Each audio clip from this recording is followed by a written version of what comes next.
At so, welcome sa channel ko. Ako nga po ulit si Aldrintarucpena ng Media Production. At nagbabalik tayo sa panibagong tutorial na gagawin natin. So, actually, umulit ako ngayon dahil yung unang audio ay hindi na-record. By the way, ang pag-uusapan natin ngayon ay ano nga bang pwedeng gawin sa Google AdSense na payout sa check. So, ganun na yun. Yun na yun. So, na-payout siya sa check. Hindi mo alam kung anong gagawin mo. Hindi mo alam kung makukuha mo pa ba yung pera o hindi. So, ang vlog na to ay para sa mga gusto mag-YouTube at para din sa mga hindi pa na-experience to or papasok pa lang sa pag-vlog. So, syempre, wala namang ibang gustong mangyari yung lahat ng pinaghihirapan mo ay mababaliwala. Kasi, ginugol mo oras, panahon, time, pare-pareho lang yun. At ayun na nga mga master, at sa vlog na to, yun yung pag-uusapan natin kung paano ba fix yung bagay na yan. So, dito kasi sa bahay mga master, meron dumating dito na cheque nga. Kasi nga, ganun yung nangyari sa amin nung una. Hindi kami nakapag-open ng bank account. So, ngayon, kailangan na talaga yon. Kasi nung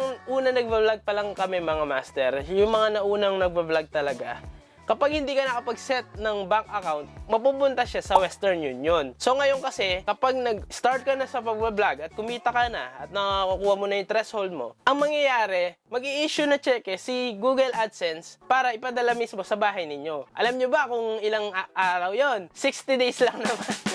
So ganun katagal mga master, 60 days siya bago mapunta yan sa bahay ninyo. So napakatagal na panahon. At kapag hindi siya dumating mga master, ay magre-reissue ka na naman at maghihintay ka na naman ng panibagong araw para makuha mo yung pera na yon. So ano yung mga dapat natin gawin? Mamaya papakita ko dito sa screen yung mga pwede natin gawin at i-explain ko sa inyo ngayon kung ano yung mga dumating dito sa bahay, kung ano yung ginawa namin para maging smooth or flexible yung channel natin para hindi na tayo ganon mahirapan sa transaction natin. So yun na nga mga master, ito yun. So ito yung papakita ko sa inyo. Ito yung itsura ng cheque kapag dumating sa inyo. Ayan, meron siyang green sa taas. Ayan, nandito yung info. Lahat ng dapat mong gawin. Ayan. At may nakalagay dito na payable at Citibank. Ibig sabihin, sa Citibank kayo pupunta at doon nyo siya pwedeng i-pay out. Ibig sabihin, doon nyo siya makukuha. So, ang tanong dito mga master, makukuha mo ba siya ng cash or hindi? Ang sagot ko dyan ay hindi mo siya makukuha ng cash o hindi mo siya mauuwi na pera talaga. Ang mangyayari kasi, kailangan mo muna ding mag-open ng account sa kanila or ATM para doon nila i-transfer yung pera. At maghihintay ka pa ng 25 days para i-check at malaman nila kung totoo nga ba yung cheque na to o hindi. So, isa sa pinakamahirap dyan ay yung babayaran mo. Kasi kapag nag-open ka ng bank sa kanila, lalo na pag galing daw ibang bansa ay $500. So, hindi naman ganun kataasan yung kukunin mong halaga, tapos yung babayaran mo naman ay napakataas. Siyempre, nakakapanghinayang kasi parang yung kailangan lang talaga natin dito ay makuha yung pera. So, ano yung pinakaparaan dito para mabalik sa atin yung binigay nga ni Google? So, ngayon, explain ko na din mga master bago tayo mag-proceed dun sa screen natin. Ang ginawa kasi namin mga master, so actually yung experience namin na to ay dun sa kapatid ko na nag-start siya na mag-vlog nung pandemic. So ayan, makikita nyo, subscribe na lang kayo sa kanya. Napag-isipan ko kasi na hindi na ako magbubukas ng bank account kasi nga, ang na-experience ko nung ako yung nag-start pa lang ay pumunta siya sa Western Union, dun pumasok yung pera. So which is hindi na ngayon yung pinaka-transaction. Ang mangyayari, kailangan mo muna talaga mag-open ng bank account. So ang ginawa namin ng kapatid ko ay pumunta kami sa CBS Bank or China Bank. So hindi to sponsor pero China Bank, baka naman. Nag-open kami ng savings account. So ang pag-open ng savings account nila ay 500 pesos maintaining balance lang. So hindi siya ganun kamahal. At least sa'yo pa rin yung pera pero hindi mo lang siya pwedeng galawin kasi kailangan lang talaga ng maintaining balance. So ano yung tsura niya? Ito, card na siya. Yan o. Yan. So, ano yung importanteng bagay na kailangan mo itanong sa bangko? Kailangan mo makuha yung SWIFT code nila, yung pangalan ng bangko, ano yung name mo sa bangko, at yung account number mo, syempre. Kasi yung apat na yun, yun yung gagamitin natin para makapag-set ng payment method dun sa mismong Google AdSense natin. So, ngayon, lumipas na yung 60 days, walang dumating na cheque, ano yung kailangan mong gawin? Magre-reissue ka, meron kang i-click doon na reissue, at kapag na-click mo yung reissue, kapag na-process na nila, babalik nila yun sa threshold mo at papasok ulit siya doon sa ATM mo. So, ganun yung nangyayari. So, sa amin kasi, meron ng ganito, pero hindi ko na din siya kukunin kasi napaka-hassle at napakamahal ng babayaran mo. So, isa na yun sa dahilan namin, kaya magre-reissue na lang kami at ipapasok namin dito sa bank account. So ayan, kailangan mo lang ng dalawang valid ID or supported like TIN number, PhilHealth, tapos meron kang malakas na valid ID talaga. Yung driver's license, passport, ayan, yan yung mga kailangan mo. So, ang kinagandahan pa dito, kapag estudyante ka pa lang, pwede ka mag-open ng savings account mo din. Ang kailangan mo lang dalhin, yung PSA, at yung student ID mo, pwede na siya. Siguro mga master, proceed na tayo sa Google AdSense natin. So alam ko medyo napahaba yung kwentuhan natin ngayon. Pero alam ko din kasi mga master, kapag natutunan nyo to, alam nyo na sa mga susunod pa. Malay nyo, gumawa din kayo ng panibagong YouTube channel. So tara, proceed na tayo doon. Let's go! So yun na nga mga master, nandito na nga tayo sa browser natin. So ang kailangan lang natin i-type ay ang Google AdSense.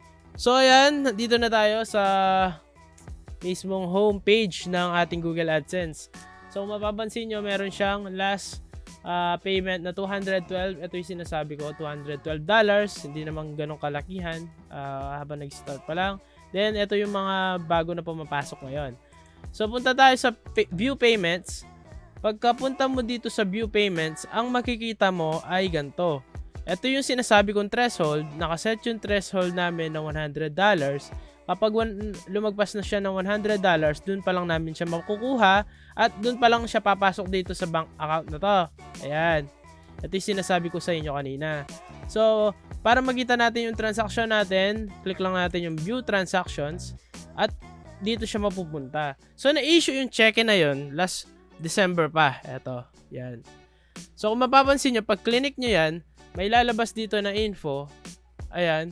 Lalabas yan sa mismong payment receipt na meron nga nakalagay dito na payment method ay yung check. Yung sinasabi ko sa inyo na kahapon reissue yung nakalagay dito, ngayon naka-issue na. Ibig sabihin, kapag lumagpas yung 60 days tapos hindi dumating, automatic magiging reissue to.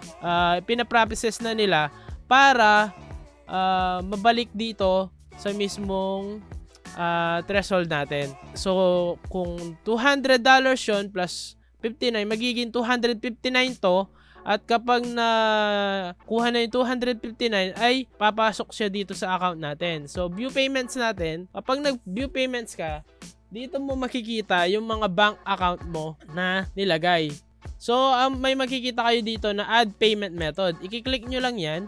Then, may makikita kayong add new wire transfer details. So, ito yung sinasabi ko kanina na kailangan ninyong makuha sa mismong bangko kung saan kayo mag-a-apply. So, pwede naman sa ibang bangko, BDO, BPI, depende sa inyo kung saan nyo gusto. Ang beneficiary ID, optional lang yan.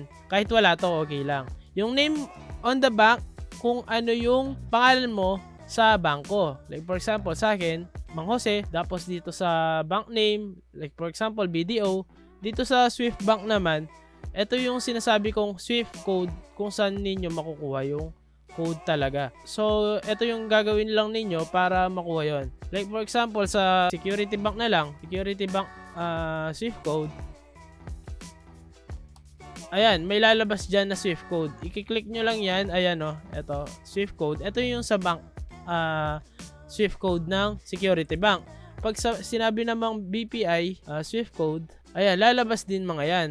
O, yun sa atin naman, yung ni-register namin ay China Bank, Savings. Ito naman yung bank, nila, yung Swift code. Ganun lang kasimple mga master. Ngayon, ang account number ninyo, ito yung kadalasan nasa credit card ninyo or ATM, yung nasa harapan. At para makasigurado din kayo, itanong nyo na lang din sa mismong bangko yung account number ninyo. Tapos, i-retype mo lang, i-set primary para dun talaga pumasok at isi-save nyo lang siya. Ganun lang kasimple. At kapag nagawa nyo na yan mga master, magiging ganito na yan. Ma-add na sila at pwede nang pumasok yung mga payments dito. So, ako kasi, dalawa yung bank account ko. Para sigurado, nilagay ko yung una at nilagay ko din yung pangalawa para kahit magka-problema dito sa may bandang unahan, ay pwede siyang magkaroon ng choices dito sa pangalawa. Ganun lang kasimple mga master yung pagsiset ng bank account dito sa Google AdSense natin. So, inuulit ko, punta lang kayo sa View Payments, may makikita yung View Transaction. Kung anong in-issue yun, halimbawa ito, ayan, click nyo lang yung reissue kapag hindi siya dumating ng 60 days. para ma-update din natin ulit yung Google AdSense na i-transfer dito sa bank account natin. So, yun. So, maraming salamat sa inyong mga master at sana may natutunan kayo sa vlog na to at huwag niyo kalimutan mag-subscribe at 26,000 na tayong mga master. So, ang ginagawa ko dito sa vlog na to, sa lahat ng bago dito sa channel, ay sinishare ko lahat ng bagay na mga alam ko. So, kung magtataka kayo, iba-iba yung mga vlogs, so iba-iba yung mga na-upload ko, ay yun talaga yung mga nalaman ko at gusto kong share sa inyo. At kung may mga katanungan kayo tungkol sa mga tech, sa mga reviews, sa lahat-lahat na, kung kaya ko naman sagutin yan, i-comment nyo lang dito sa baba at sagutin natin yan. Kapag meron kayong gustong malaman, so kung kailangan nyo ng technical support, ay mag-message lang kayo sa Dre Media Production na page natin at doon natin yan sasagutin. At ganito na lamang mga master at kita-kita tayo sa mga susunod na vlog. Let's go!